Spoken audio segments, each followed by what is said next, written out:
lift you from all your fear. You will hear my voice, I claim you as my choice. Be still and know I am near.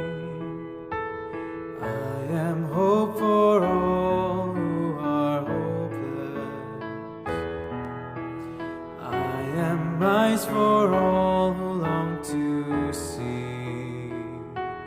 In the shadows of the night, I will be your light. Come and rest in me.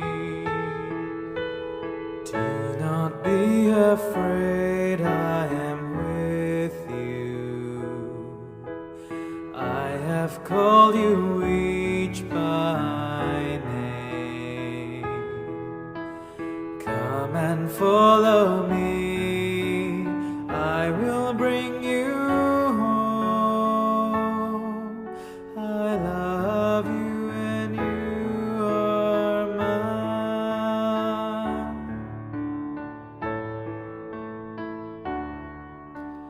I am strength for all the despairing, healing for the ones who dwell in shame.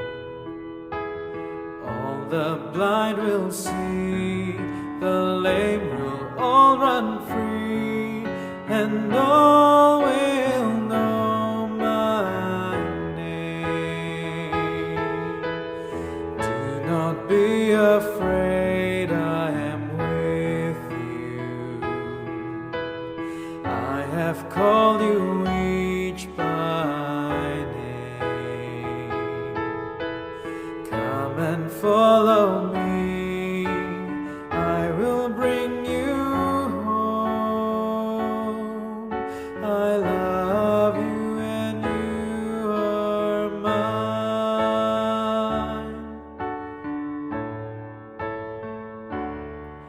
I am the word that leads all to freedom. I am the peace the world cannot give. I will call your name, embracing all your pain. Stand up now, walk and live.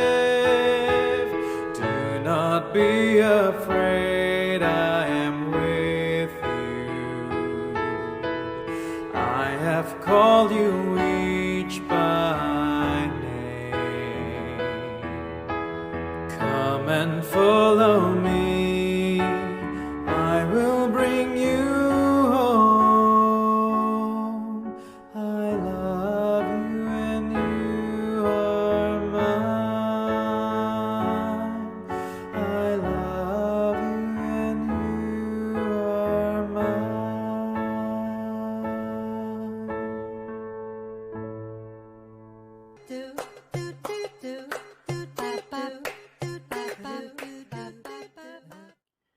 Hello and good morning. Welcome to another episode of Catholics at Home, brought to you by the Catholic Research Centre in Kuala Lumpur.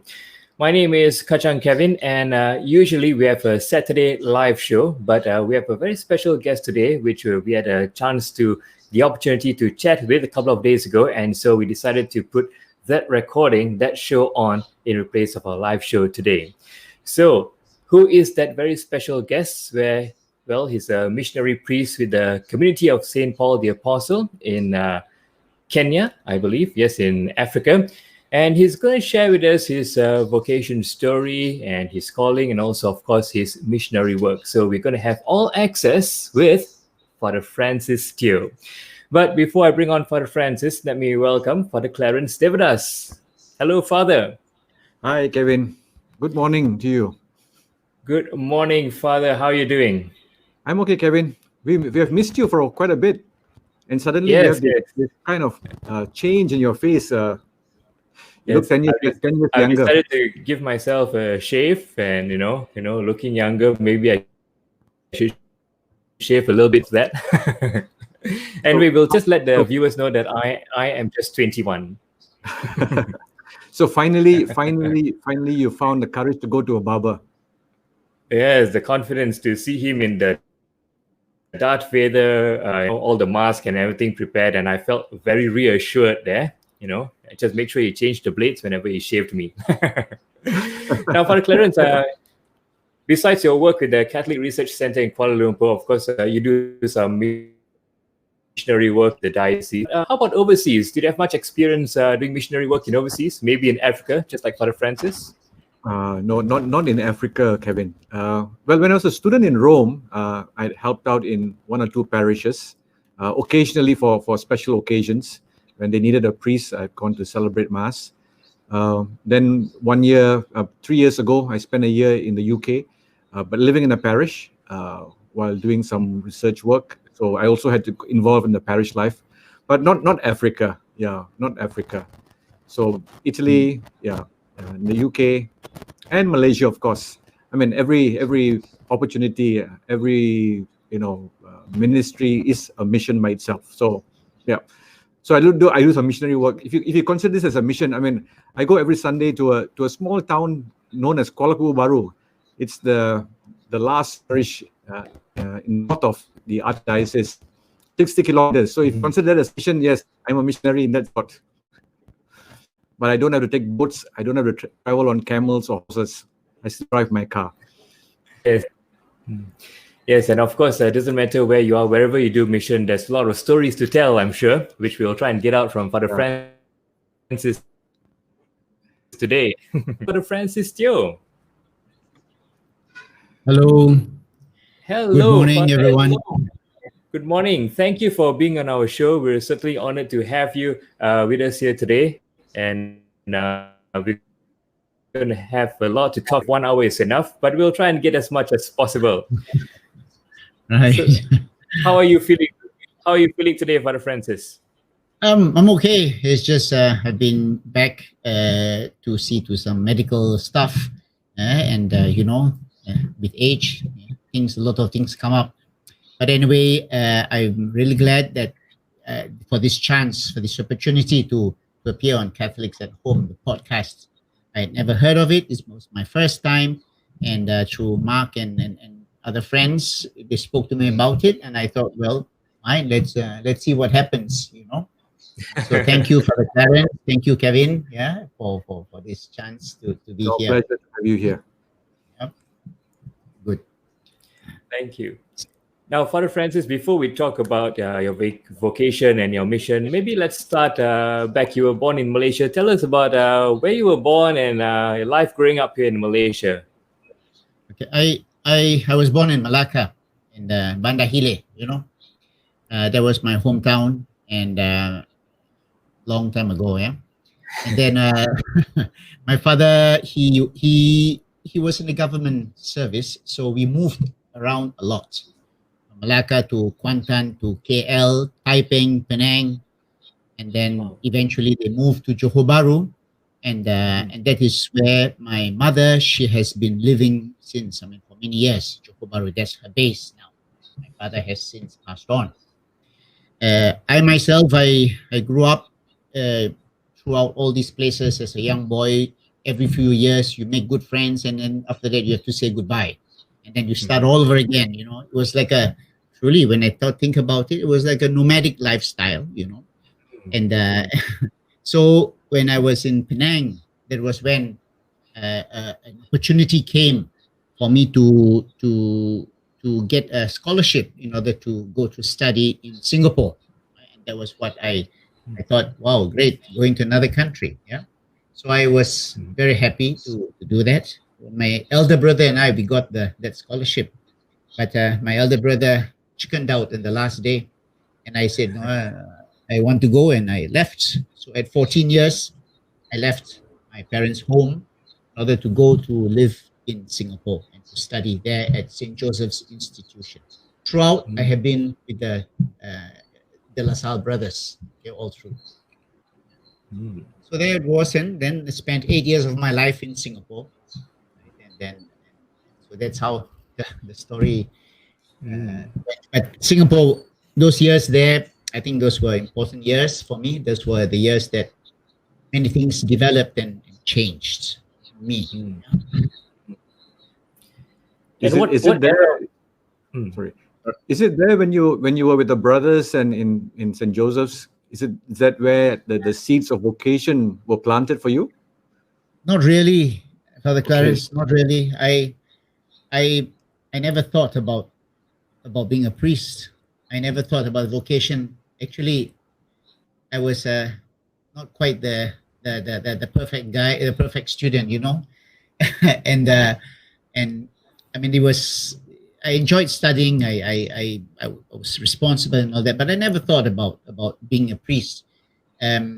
So what did teach me at all those schools at St. Thomas, St. John's, St. Xavier, St. George's, St. Joseph's. I think it taught me how to live certain Christian values. I think that's really important. Those Christian values, and I thank God for them. I mean, those things helped. And I think one of the important values was the feeling of compassion, no? To feel sorry, really sorry for somebody else who is in greater need. Yeah. So I think in that sense, yes, it led me, gave an opening towards my vocation as a priest, as a missionary priest, eventually. Now, Father Francis, just to go back a little bit, you said you didn't have an intention to become a priest at that time. Just want to know, what were your ambitions during that time? What did you want to become? When I was in primary school, honestly, I didn't know what I wanted to be. I just thought, let me just pass every exam that I could, And my dad was a strict person. He wanted results, good results. So my concern was to do well. Okay, and then when I went to Singapore secondary school, I didn't really think much. I thought of medicine. When I went to junior college, in Singapore they have what they call the junior college at A levels. Yeah. I did think of medicine as well, and I could qualify. So when the results came out and I had to make a choice to enter NUS, I had a choice, either medicine or law. I chose law because I thought that was where all the more beautiful girls were found. Yeah. So I went to law then. So I was in law school for the 2 years, and at first I enjoyed it, but I remember every holiday during the breaks, I would save money during the year and then to go for a holiday. So one year, the first year, I went with some friends across Europe, from Turkey to Ireland, hitchhiking. That really opened my mind to many things. I saw the world was a huge thing. I mean, it was just the cultures, the people, all kinds of people, good people, bad people, wonderful people. I saw the church in so many forms. And I was I think I was 20, 21 at that time. And that really moved me, right? And then the following year, I decided again in the holidays to go somewhere else. This time I chose to go to Pakistan, to the Northwest Frontier Province.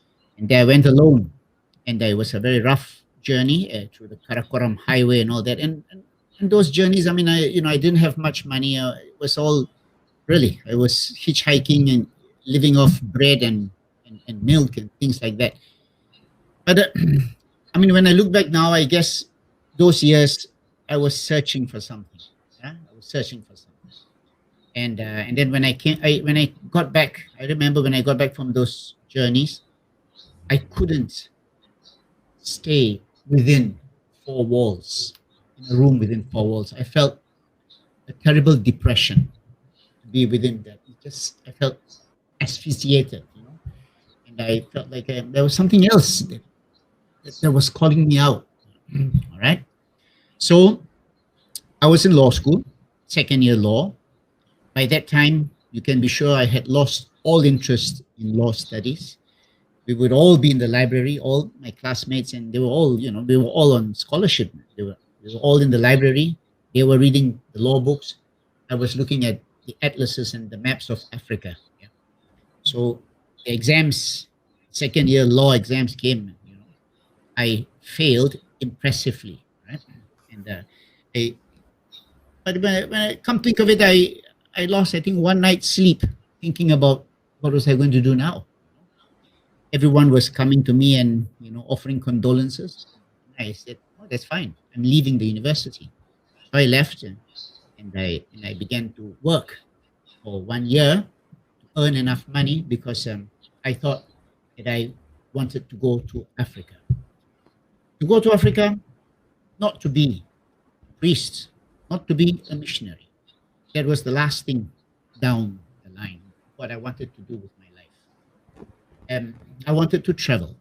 I wanted to see Africa, to do something, to serve 6 months, work, teach in a school, and move from Egypt down to South Africa, go to West Africa, cross the Sahara Desert, end up in Europe, study journalism.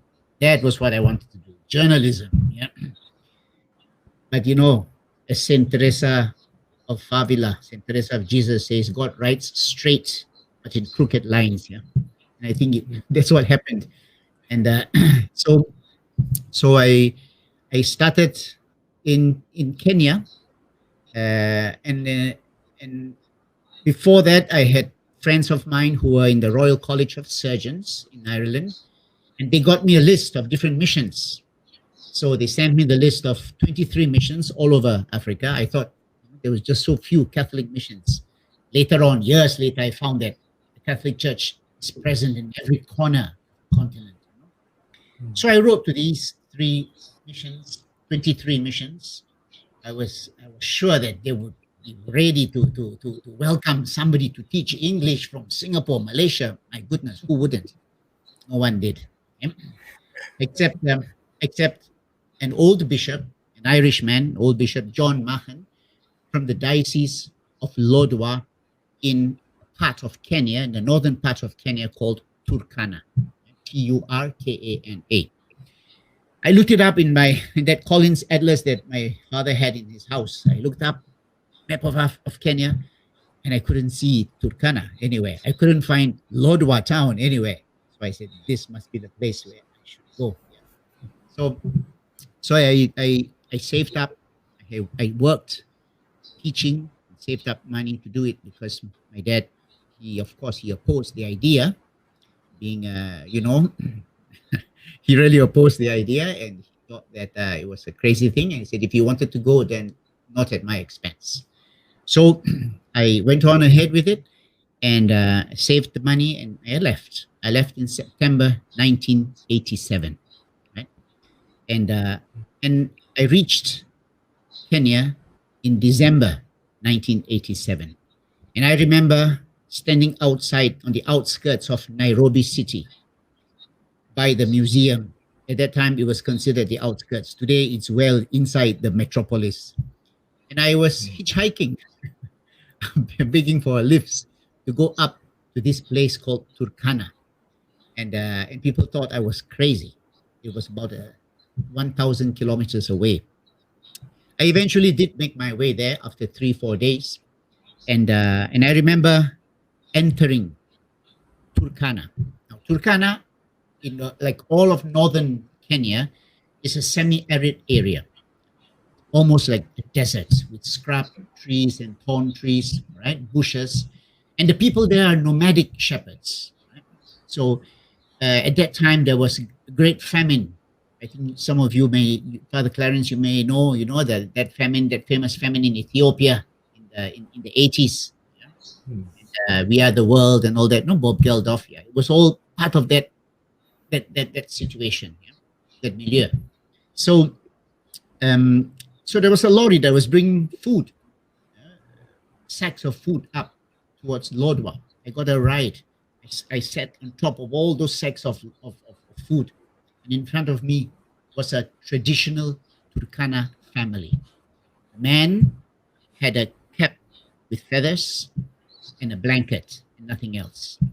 The woman had a skirt made from goat skin and nothing else. And the child They were holding, they were with a child there, their child that was just there.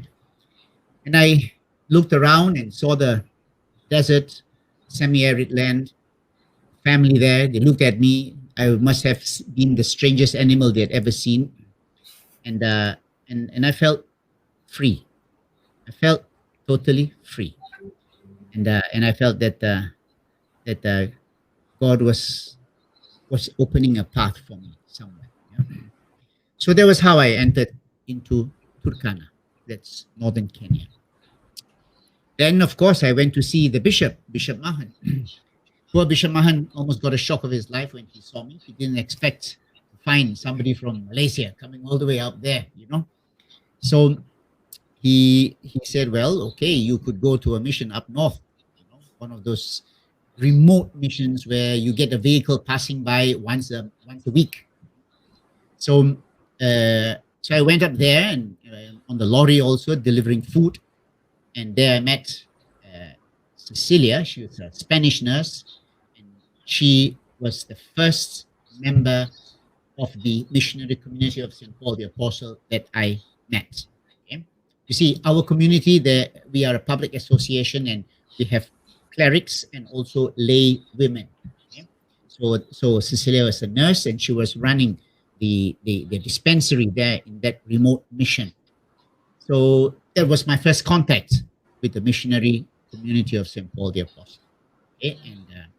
And I think I had many conversations with her, and she explained. They explained to me many things about leaving everything behind, following Christ, doing good, helping others, and that I think planted the seed of a vocation in me. And then a few months later, Father Francisco, or he preferred to be called just Paco, all right? He was the founder, the one who started everything, and he came to visit the community there. And that was my first contact with him. And in this man, Paco, the Gospels came alive. Many things came alive. And I began to realize, to see what it was to live as a family and to leave everything behind, to share dreams and to try to make this world into a garden, literally. And I guess through him, I began to understand what it was to be a priest and a missionary. Okay? And that must have been the way, I think that was how my vocation began to grow. It didn't come overnight. I didn't hear a voice speaking to me in my dreams. It was through concrete persons that told me and asked me, have you ever thought about doing this? Very powerful story. Yeah? Usually we hear, people joining religious associations or congregations and then being sent out on mission to different countries. Your story is quite different. You had this intention of being a missionary, a lay missionary. Then only later that the whole idea of vocation to priesthood came about. What would you attribute it to? I mean, this idea of being a missionary, of leaving, is it the experience of traveling and seeing people, or is something that started in your family for yourself, that you wanted to leave everything and go to somewhere else? I mean, you started off just wanting to teach English, that's all. What would you attribute it to? I think I've thought about that very much, and often I speak about this also, Father Clarence. One, I think there has to be an unquietness in us, from the Spanish word inquietud, unquietness, where you're not satisfied with everything. There's something missing. Like the song from U2, it says, I'm still searching. I haven't found what I'm looking for. Yeah, that unquietness. That's I think the one very important element, because that unquietness is what makes us seek for some meaning, make us seek for some more fulfillment. Okay?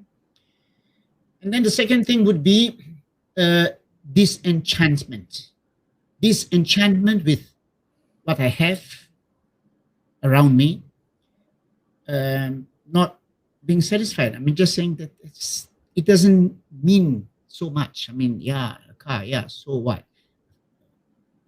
Profession, yeah, so what? I mean, that disenchantment, no? And so the two things combined, I think, were very powerful waves that help. Especially in my case, maybe different persons have different things, but in my case, they were very powerful waves in helping me, in driving me towards this vocation to be a priest and a missionary in Africa. Yep. Father Francis, what were your impressions? As you said, you went to Turkana, which a place that you couldn't find on the map also. When you finally arrived there, looking at that place, what went through your mind? I mean, here in this part of the world, I mean, we have certain level of comfort, yeah. I mean, a roof over our heads, a bed, but you're going to a place you don't know anything. You've not even seen it on the map, probably not even on National Geographic. What were your first impressions when you arrived there after that, making that 3-day journey from Nairobi? My first impression, well, the first person that impressed me was actually the bishop himself, the old Bishop John Mahan, very dear bishop. He was dressed in his boots, his shorts, and when he was going out to work, he would remove his episcopal ring, keep it in the drawer, and he was a Mason. He was a canon lawyer and a Mason. And a man that I saw, it impressed me how he was going around in his 4-wheel drive with bags of cement, building material, and children are behind him and delivering things at the different places. He built dispensaries, churches, convents, schools. He built it, all that. And I think that for me was one of the biggest, he caused a great impression.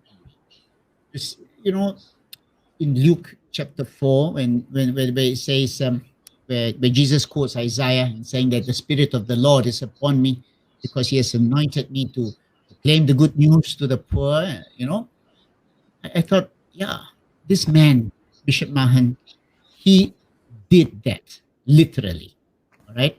He did that literally. He fed the hungry, he educated the downtrodden, he gave work to those who were bowed down. He built a hospital to cure the sick, a school for the blind, another one for the deaf. I learned from this old bishop that the Gospels were not just mere words. Action was needed as well.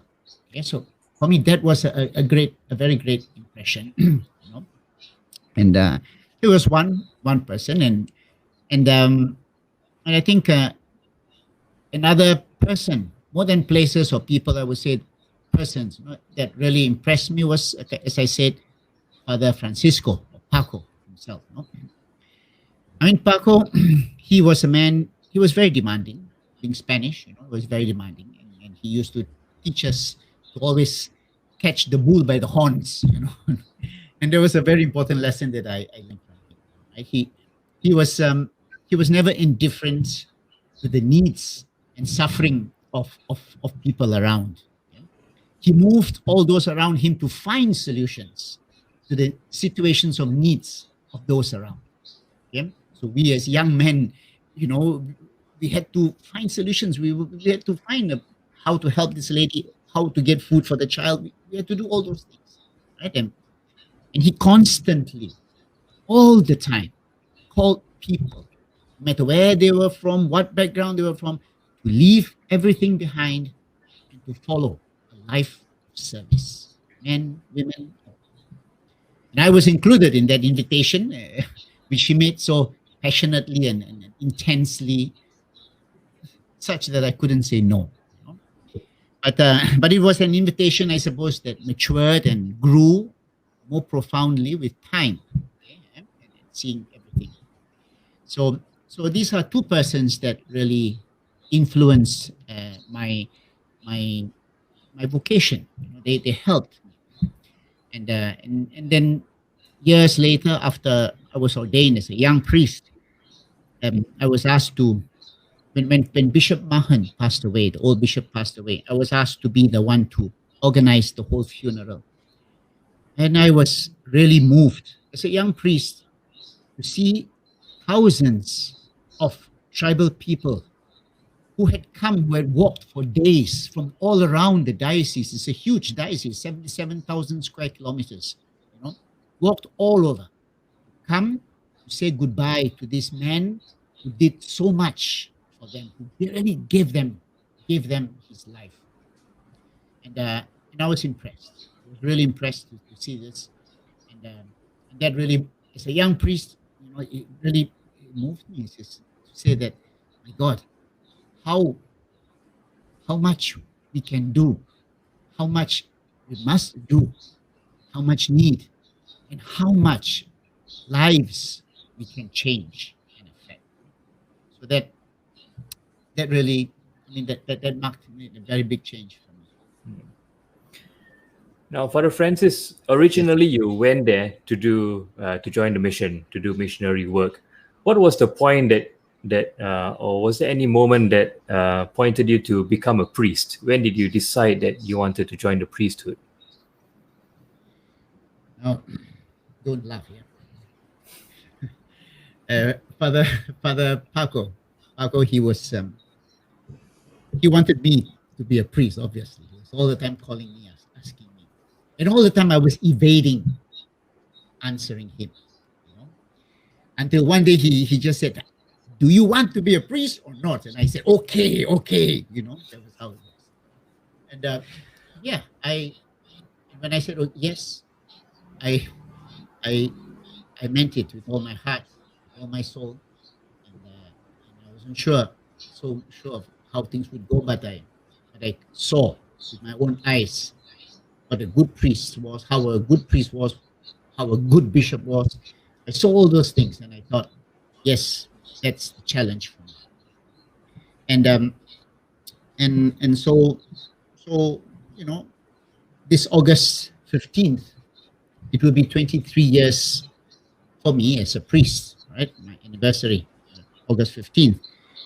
And Clarence and Kevin, there have been many difficult moments, okay? And especially in the missions, in our missions there in northern Kenya. There have been many difficult situations. I've been in between shootings and all kinds of threats and everything. There have been a lot of problems and difficulties, and they continue to be.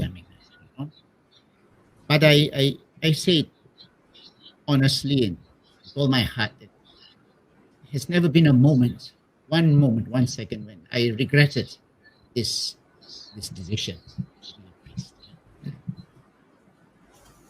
And throughout all this time, were your parents able to follow your journey and know about your decision to become a priest? Times were different. At those times, there was no such thing as email, mobile phones, and all that. It was all slow mail. Yeah. If they wanted to write me a letter, they would have to send it post restans. I don't know if these things exist today. Post restan, to Francis Teo, Nairobi Post Office, post restans. They keep the post. Then months later, I would pass by and then I would collect it. That was how it was. Phone calls were very expensive. We couldn't afford it. And but before I left Johor Bahru, I bought a map of Africa. I remember I framed it beautifully. I hung it there on the wall so that I said, at least you would be able to follow where I was going. And I gave away all the things I had.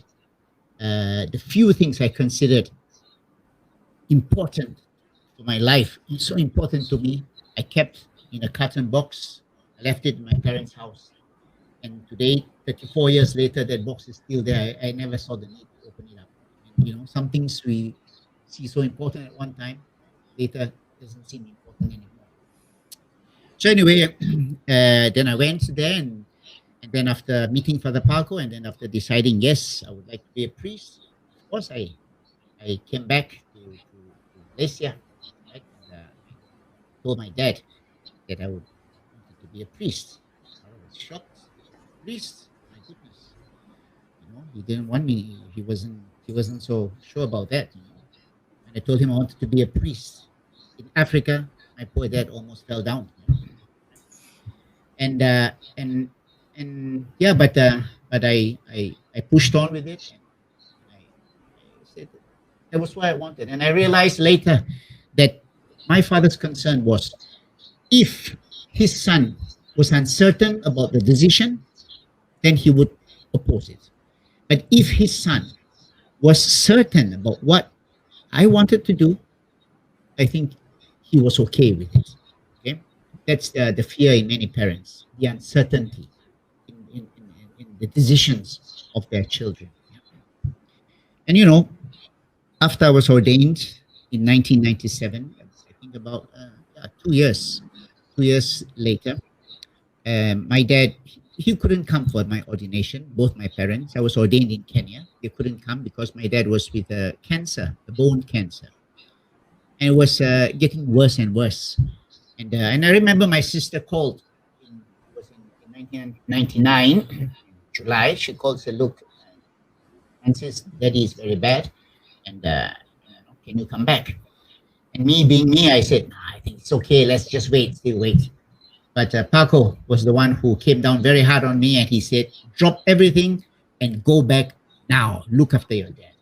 So I did that out of obedience. I'm glad I did it. I spent time with my dad in the hospital here in Kuala Lumpur. And one night, I remember I was there lying in the hospital with him, and he stood up. It was cancer, bone cancer. It was very painful. And then he walked, shuffled to the mirror on the wall. He looked at himself there, and I was just sleeping and just looking at him.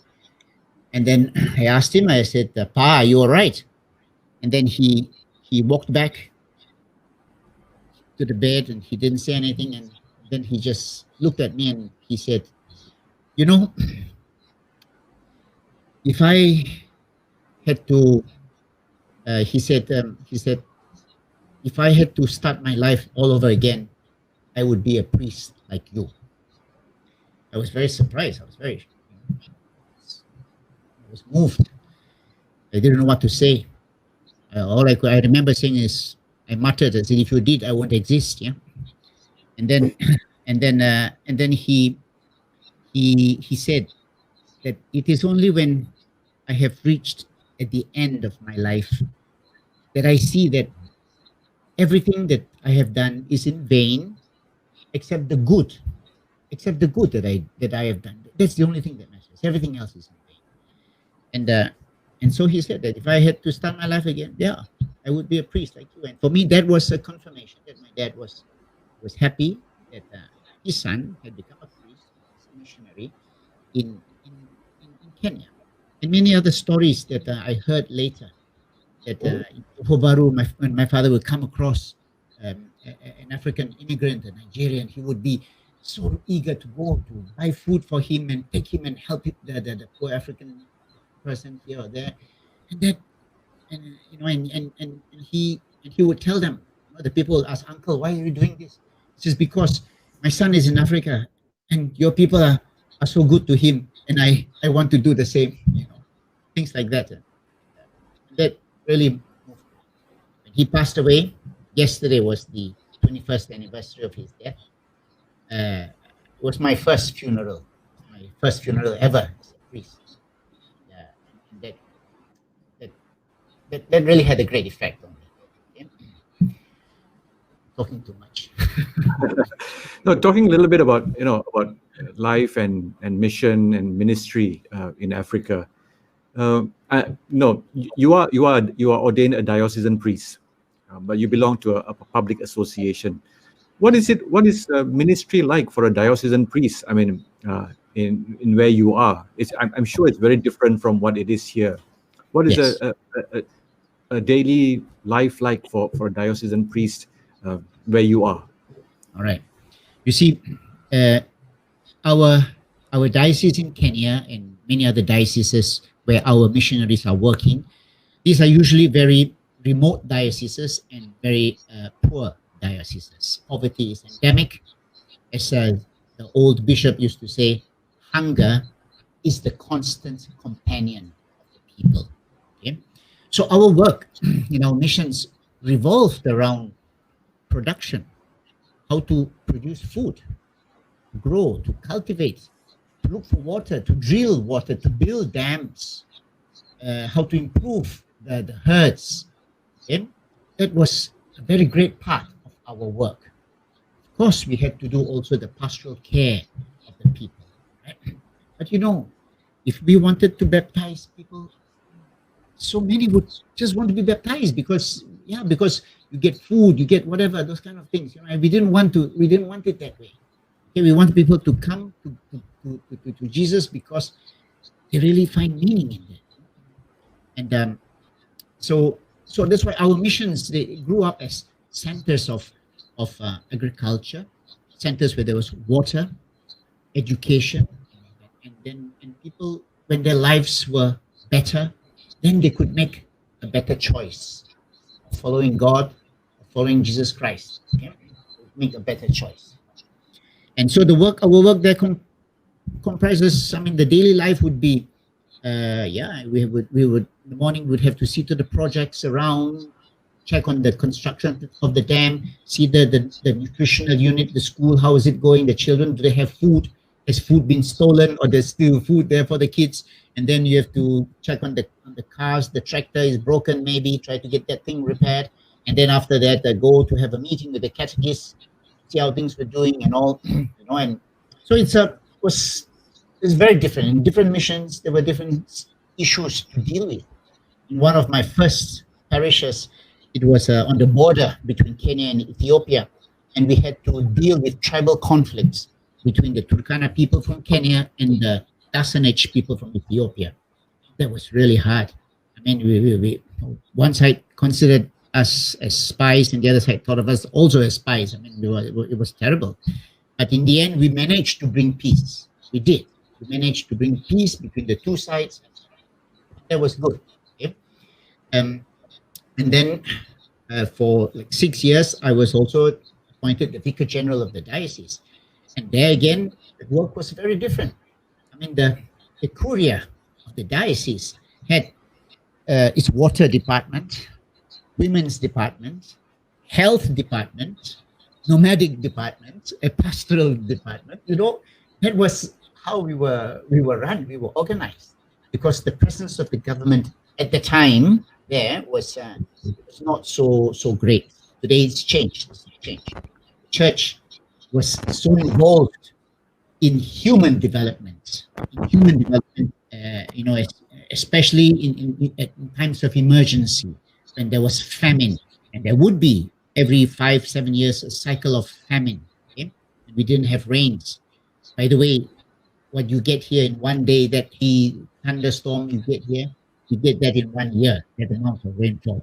Okay? So you can imagine it's dry. Food security is a real problem. So we have to find ways and means to see how the people's lives can be improved. And then at the same time to reach out. Even as I said, as Vicar General, I enjoyed Saturdays. Saturdays, we would go out to a different small Christian community. These are the BECs. And we would do home blessings, to bless the homes. Now the homes are not the homes that you have here. Those are huts made from branches that look like igloos. So you have to bend down to go in and sprinkle around the small little hut, come out, and then you go to the little pen where they have the goats and the sheep, and you bless all that, bless the surrounding. Some families they would even have their own brewery. You bless all that, and then you move on. The family will join in. Then it goes as a big procession to the end of about 50, 70 homes. Then we would have a mass, baptism of infants. Sometimes you would have 30, 40 baptisms of infants. And really, we talk of big numbers of people, being baptized, and the faith is something that is growing. I mean, people are very, very open and receptive to the Catholic Church. When I went to Turkana in 1987, it was less than 10% of the population were Catholic. Today, I think the statistics show that maybe around 25 to 30% of the population are Catholic. Okay? So it has changed. It has changed, and the church has really done a lot to improve the whole economy and the whole life in the area. So in terms of missionaries who are there, Father, I mean, are there many foreign missionaries, or the diocese is able to provide clergy? I mean, are the vocations growing among young people there? When our missionary community of St. Paul the Apostle, when we started, of course, we were foreigners. I mean, not most of us were from Spain, from other countries. Today, we have more Kenyans among us, from Ethiopia, from Malawi. We have people from different countries, okay, more mixed. I'm still the only one from Malaysia, fortunately, yeah. But we have some others who have joined us from other countries in Asia, but also the church too. The church has grown and it has become more indigenous. The present bishop is a Kenyan and very capable. Bishop Dominic, very capable person, and he's doing good work. And although now he has been made bishop of another diocese, so he is just the administrator. So he's actually a sede vacante in a sense. Yeah, but yeah. So that's how the our daily life is. And for us, the missionary community of St. Paul the Apostle, one of the main things that we do is water resource development, drilling boreholes, building dams. I mean, I knew next to nothing to build dams, but we had to learn all those things, how to make walls and where to do them, and to trap water and earth dams and things like that. And yeah, it's been a learning experience. But anyway, that's so it looks like from a career destined in law, God has transformed you into being his engineer now. Well, I went out to study canon law actually. And so that is what took me to Manila, okay, 2012. Okay. And so in Manila, I went to study canon law at the UST, University of Santo Tomas, and but it was also our intention to set up a formation house in Asia. Okay, so that is our formation house in Manila, and we have our students in theology who are there. Some are in philosophy, and then also the young men from around the region who are discerning their vocation. They come there, and we are able to spend time with them and see if this is their life.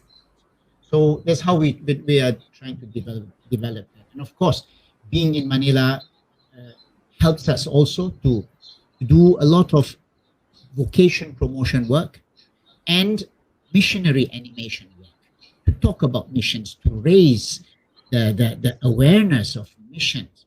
Okay, because many people think, oh, the missionary work of the church, that's gone 100 years ago, finished. No, it's not. It's very much alive, very much there. Even here in Malaysia too. I mean, we have to, and it's to encourage young people, encourage parish groups to be mission oriented, to look out. If we don't look out, we're not going to go anywhere. If it's just inside, it's just what I need, what I am, and I'm fine. That's what I said about that disenchantment and the unquietness. Those are two very important factors. And I think it is so much in line with the Gospels. Okay, to want to go out, right? So anyway. Yeah, I think that's one of the things that during the missionary year, that we talked about. Pope Francis has always been saying, it's not just enough to be a disciple of Jesus, but to be a missionary disciple of Jesus. And I think you put it that, it's not just all about ourselves, but it's about going out. Well, I guess, mission begins at home, isn't it? In many ways, that's where it all starts. Yes. For most people, some Yes. people think mission. Some people stay away from mission because they think mission is like you going away to a distant land. So they kind of, pull back. And I think it's quite important that you also brought it up, that mission also is wherever you are, wherever God plants you. That's your mission. Yes. In many ways. Certainly. I mean, even here, but I think we have to know that very clearly, that mission is to bring the good news of Jesus Christ, no? And this good news of Jesus Christ can be so many things to the elderly couple living down the road that nobody pays attention to them. I mean, you can imagine what the good news is to them. Yeah. The good news to a mother who has to see her child die from a simple diarrhea in Sabah. You can imagine what the good news is for her, right? So this is the kind of good news we need to bring to people, and I think that's perfectly within the hands and possibilities of so many people here, so many, young and old, so many, right? And so I think it's good to and one thing leads to another. Even in our experience in our community, our experience was that when the group started in Spain, they began to look after gypsy children. And from there, it expanded, and they looked on, and they went out to Africa. And so really, yeah, maybe charity begins at home, but the truth is also that charity knows no boundaries, right? So God calls us wherever and in however ways. Well, especially in this time when we have this COVID-19 and we cannot travel abroad and stuff like that, of course, we have to look at our nearest surroundings if we want to do missionary work. But Father Francis, what would you tell someone who's watching this right now, who's had some sort of desire to do missionary work? What advice can you give them to take another step forward? Now it took me a long time to find a way to go to Africa. I mean, that I must say it's not so easy. When I was I had to go knocking different places in Singapore, trying to see how and where, and in the end, like I said, I got the list of addresses, I wrote, and I went. Okay, I think there are different in different countries. I don't know here in Malaysia, but there may be mission officers. There may be different groups that do give the opportunity for people to visit. Ourselves, we too, we have received visitors from Malaysia, from Singapore, from Indonesia, from Philippines, from Europe, from every year we get people coming to visit and to spend some time with us, 1 month, 2 weeks, things like that. So those who can more time, they spend more time, and they may not be able to do much, but the very fact that they are there and they see and they get to know another culture and to see how the church, life of the church in a place like in Africa, I tell you, it will blow you off. I mean, just to see how people live their faith, how they worship, how people walk for hours. They reach the church covered in dust, and then they begin to dance, and it's a joyful celebration, and you really you feel that power. That people really appreciate that whole idea of wanting to worship God. But anyway, the point is this: that they will have to do some homework. They need to look and see how people, what channels are there, how, I don't know, mission office somewhere. I'm not sure how it is like here in Malaysia, but or even through some congregations, they may have openings for lay volunteers, people like that. And then it may not necessarily be to Africa. I mean, it could be nearby too, around too. All right, and I mean, I did quite a bit of work in Indonesia too, looking for doing vocation promotion work, and I've seen bishops there who welcome young people to from other countries to spend time to help and to teach English in the school, yeah, the seminary, and so many, there are ways people need to move, find out, go, and I'm ready to help, to see where and how to give advice. I am ready to do that. I'll leave my contact, I don't know, WhatsApp or something like that, and people could, those who are interested could contact me. Yeah. Well, Father Francis, I would like you to touch on just one more topic, because when you said that you left everything behind, you just had that carton of your personal belongings, something very memorable or something that is very important to you. I think that's very admirable, and I think it's hard for most people, especially in this time right now. More than ever, it's such a materialistic world. How do we leave behind our that sense of leaving behind everything and just going forward? We hear this in the Bible, of course. I can't quote scripture, but I just find it hard to envision. I mean, admiration of all those people who just left behind everything and gone forward to serve. But for most of us, I think that is also quite a struggle. Can you talk a bit about that, and what can you say to us? Oof. I remember, during that time when I was in turmoil. I didn't know what I was going to do with my life, where, what, how, anything. I came across a book, a very simple book, on the life of St. Francis of Assisi, and I think that book helped me to know how to let go of some things. The life of St. Francis. I mean, that was something that really it moved me, and it gave me the courage to say that, yeah, some things I won't need, and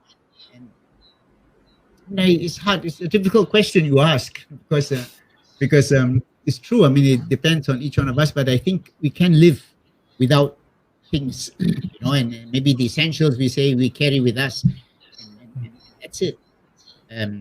But very often we add on many things in our lives that complicate things and make us want more. And perhaps we could be more minimalistic and try to see what we can do, how we can do with less. And even if we did have things, what we have, we ought to use that in order to help others. Okay? Use it for good. Use it for good. And I suppose that's where the freedom to do good comes in. And it's a freedom that is in here. I'm free to do good. So I don't know. It's really, I think sometimes maybe it's God's grace that has to touch our hearts. Say, get ready to let go of things. That's what I would really say. And Father Clarence, anything to add? Sorry. Yeah, no, Kevin. I was just listening to Father Francis. I know it's not easy to let go.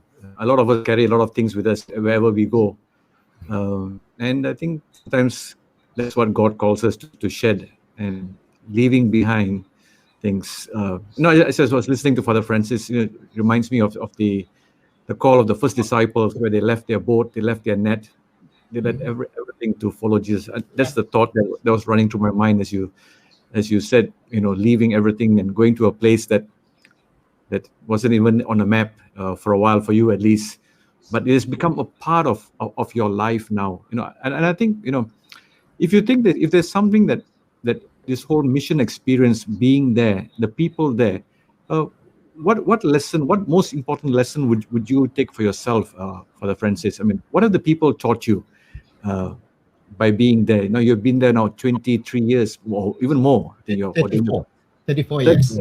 Yeah, maybe one or two simple lessons that you have learned from them as much as they have learned from you. Yeah, I think one of the, not just everywhere. I think it's not just in Africa, but also in the Philippines. The time there, I think one of the greatest lessons I've learned in this life with people who have little, marginalized, that I think is that spirit, that indomitable human spirit, okay, strong spirit to survive, to improve, and to push on despite all the difficulties, all the odds. I mean, and they teach me not to take life and all that comes with it, okay, for granted. Okay, not to take it for granted. It made me, and it continues to make me question why some people have everything and some people have nothing at all. And I ask myself still, if we ask, so why? So what is clear also is that the amount of good that can be achieved, where there is goodwill and hard work, when each one of us, we bring his or her, the 5 loaves and 2 fish that we heard in the gospel, yeah? A lot can be achieved when each of us, we bring our loaves and our fish and put them together, right? And there is no doubt about the deep and existential joy that we find in doing good for others. There is no doubt. I think, really. So talking about the 5 loaves and the 2 fish, bringing each one bringing. We have seen pictures, and I've also heard from my friends while studying in Rome, how the celebration of the Eucharist is very animated. In Africa, yeah. In Africa. So would you like to tell us a little bit, describe a little bit about what is a celebration, a liturgical celebration like in the place that you come from? All right, in Turkana, the traditional way, I mean, let me describe to you that, for instance, the procession of the Blessed Sacrament, when we process the Blessed Sacrament, after communion and all that, right? And so when I carry the monstrance and move, all the traditional women dressed in their goat skin and the camel skin with their staff there, they dance. The dance is jumping and stomping their feet on the ground. Now the place is dry, dusty. So as they move, this is a cloud of dust that is there. So I'm ahead, I'm in front with the Blessed Sacrament, and the people are all behind. So it's like you see, all the movement jumping simultaneously, all the people, and the dust that comes up. I mean, it's so impressive, really. And then at some point, when I turn around and I face the people with the monstrance, everyone falls down to their knees, and it's amazing. You just see the dust, the cloud of dust. The Mass itself is very animated. If you celebrated Mass in 45 minutes like you do here, you get scolding by the people. Yeah? For being too short, we get scolding. So the Mass has to go on. I mean, sometimes 2 hours even, because there is a lot of singing, a lot of dancing. The Our Father alone, to sing the Our Father is about 10 minutes. Yeah? And then of course, there's the presentation of gifts. People they have little, but they give. They bring a few shillings that they may have. Well, shillings there. And then sometimes they may bring a piece of a watermelon, which they planted. Other times, a family may bring a goat, and so they present it. And when they bring it up for the offertory, they're dancing with it. Okay, they carry the goat and dancing. Right? And it's very funny sometimes when the bishop comes, especially there are lots of goats that are presented to the bishop, and the poor bishop has to struggle with the goats into receiving. But it's really very, I mean, really, and prayers for the faithful. It's not all prepared. I mean, it's open. People come up and they pray. So that's how they do it, and then the dancing. There's a lot of dancing, and the traditional Turkana way, like I said, is that you've seen the Maasai people, the way they jump, they dance. Well, that's how it is also. So they do that as post-communion, yes, Thanksgiving, we call it. They dance, and everyone, the whole church shakes. The whole church shakes. And of course, they pull the priest out to jump as well, to dance with them. So we're all dancing there, everything. And so, and then after and that is finished, then silence. Everyone settles down, silence, So it's there's a time for euphoria and a time for quiet meditation. So it's I miss that. That's one thing I miss very much. The liturgical celebrations, or the Sunday celebrations in the mountains and in the villages, those remote places in Kenya. Nairobi and the cities, of course, is like here, right? Mass. If the priest finishes in 40 minutes, that's a good priest.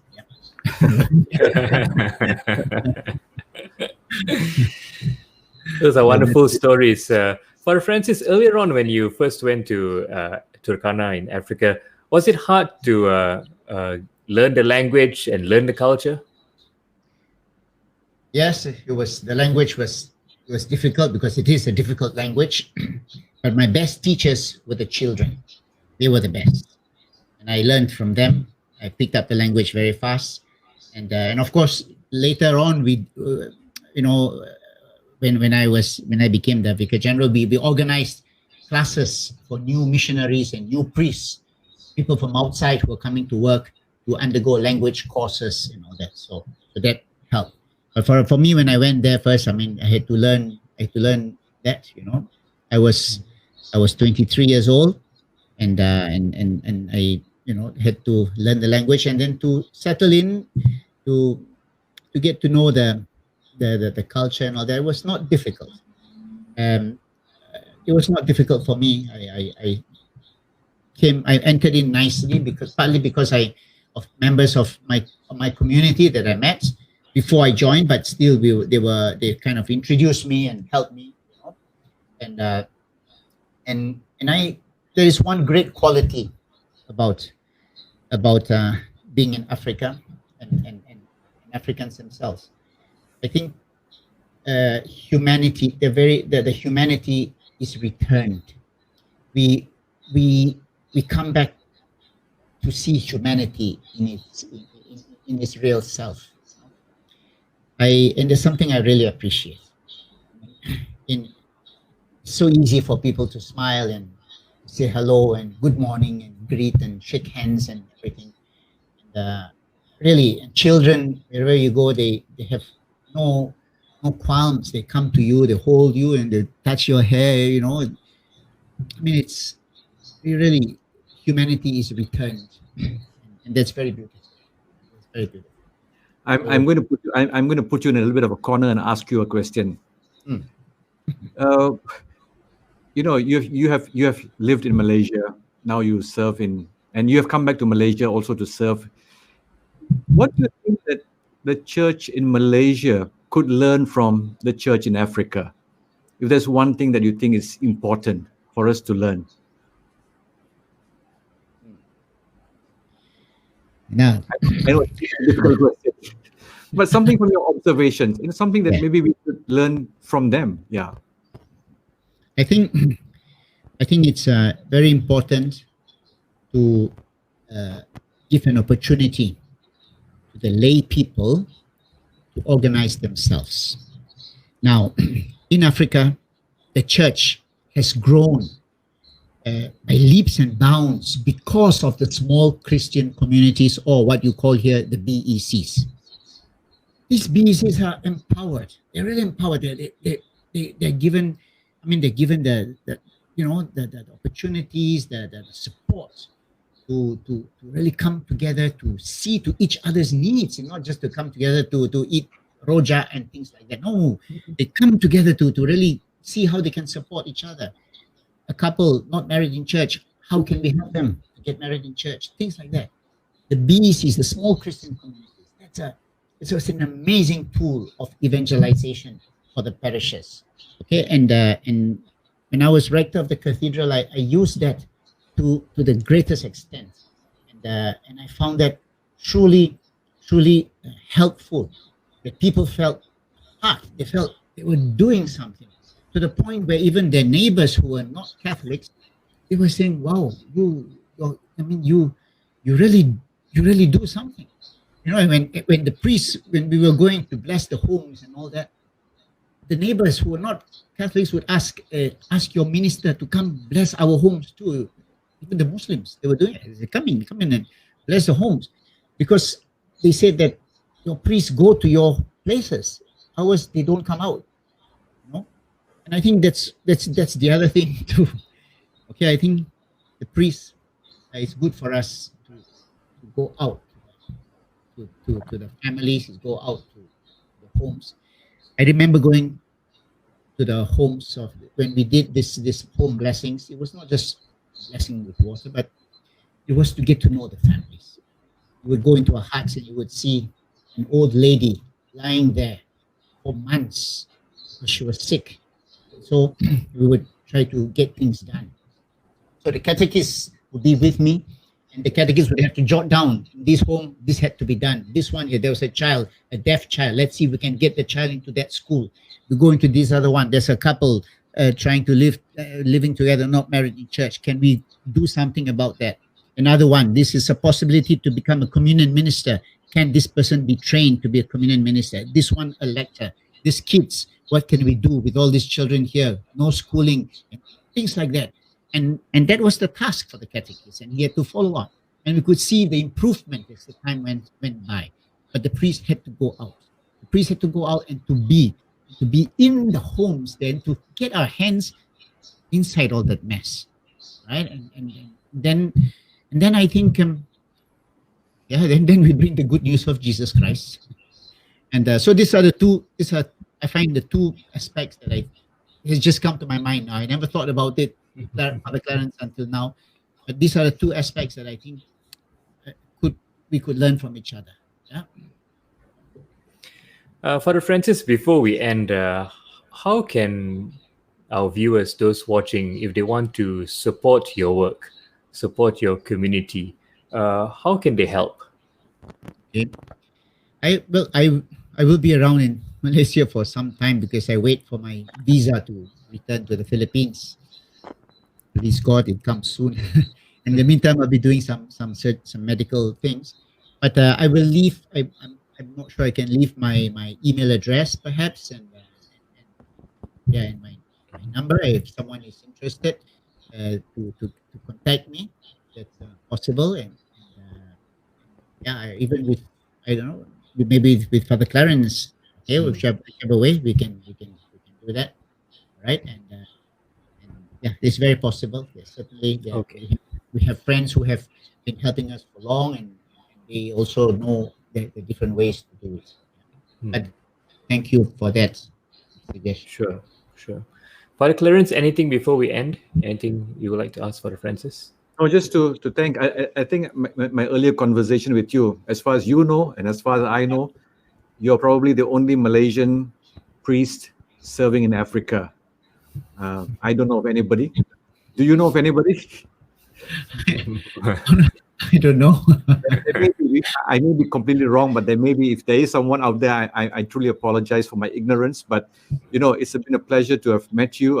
It's so nice to be able to know that as much as we still have needs in Malaysia to serve the Malaysian church, that there are people like you who think even wider of a universal church to serve, and hopefully that inspires other people also to want to take on mission, and not just to think of our own backyard. But we always seem to think that when you talk about missionaries, we think of serving our own, because we think we don't have enough. We will never have enough, whether it's Africa or whether it's in Malaysia. But if we don't start thinking, wider church to serve a wider church, then we'll always remain as a kind of an insular church. So thank you very much, Father Francis, for carrying our flag in Africa, and I'm sure that God will bless you, and hopefully this conversation inspires some of our young people who will be able to get your email address to write to you through Catholics at Home, and to see maybe an experience to teach English, and maybe that experience to teach English may become an experience of being a priest or a religious. Who knows? God calls him. So. Thank you very much, Fr Francis. Thank you, Father Clarence. Thank you, Kevin. Thank you all for this fantastic work that you do to bring the good news of Jesus Christ into the homes of people. I think it's fantastic, really good. Right? Thank you, Father Francis. Certainly, your story is certainly inspiring to me, and I'm sure to many others as well. So, Father Clarence, shall we? Kevin. I'll try. I quite like the African culture. In fact, I do have an African name because I do have a friend from Ghana, and one day I asked her to give me a name, and she asked me, what day was I born? I don't know if that's sort of a culture in where you are in Africa, because they name their children based on the days that they are born. So I think in Ghana, there's the Akan culture, and I told her, I checked out the calendar, and I Googled it was Tuesday, and she gave me the name. My name is Komla. So if there's any African friends viewing this right now, well, you can just call me Kachang Komla. Komla is my African name, and I certainly do hope to come to Africa, and maybe one day we can join you in your mission in Kenya. Thank you for joining us on our show today. Father Clarence, shall we end with a prayer? So perhaps we invite Father Francis today to say a prayer for us. Sure. All right. Maybe a concluding prayer, Father Francis, for all of us. All right. In the name of the Father, and of the Son, and of the Holy Spirit. Amen. Let us pray. Almighty Father, we ask for your blessing on all those who strive to bring your good news to the world. We pray that you continue to touch us and open our hearts, especially to those who are in need. There are many who are in need around us. Help us to be sensitive to see. Help us to be free to do good always in our lives. We ask all this through Christ our Lord. Amen. Amen. In the name of the Father, and the Son, Holy Spirit. Amen. Once again, thank you, Father Francis. Thank you, Father Clarence, for this conversation today. Certainly inspiring. And thank you for watching Catholics at Home. Don't forget to join us next week for a live show. And also, don't forget to join us for Jamming with Jesus. That's our praise and worship session every Friday at 9:30. And we usually have new groups coming on to perform their music to praise Jesus. So don't forget to join us then every Friday. And of course, for Saturday live show on Saturdays. Till then, from Father Francis, Father Clarence, and myself, wish you a good day. Bye-bye. Bye.